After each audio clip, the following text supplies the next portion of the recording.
અમદાવાદના નરોડા મોઢિયા રોડ ઉપરથી એસઓજીની ટીમે ચરસના જથ્થા સાથે એક આરોપીની કરી ધરપકડ।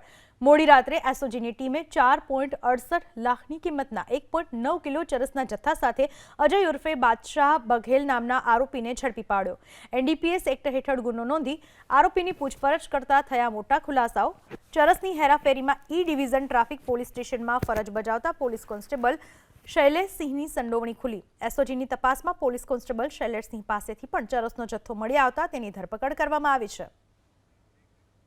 મોડી રાત્રે એસઓજીની ટીમે 4.68 લાખની કિંમતના 1.9 કિલો ચરસના જથ્થા સાથે અજય ઉર્ફે બાદશાહ બઘેલ નામના આરોપીને ઝડપી પાડ્યો। એનડીપીએસ એક્ટ હેઠળ ગુનો નોંધી આરોપીની પૂછપરછ કરતા થયા મોટા ખુલાસાઓ। ચરસની હેરાફેરીમાં ઈ ડિવિઝન ટ્રાફિક પોલીસ સ્ટેશનમાં ફરજ બજાવતા પોલીસ કોન્સ્ટેબલ શૈલેષસિંહની સંડોવણી ખુલી। એસઓજીની તપાસમાં પોલીસ કોન્સ્ટેબલ શૈલેષસિંહ પાસેથી પણ ચરસનો જથ્થો મળી આવતા તેની ધરપકડ કરવામાં આવી છે।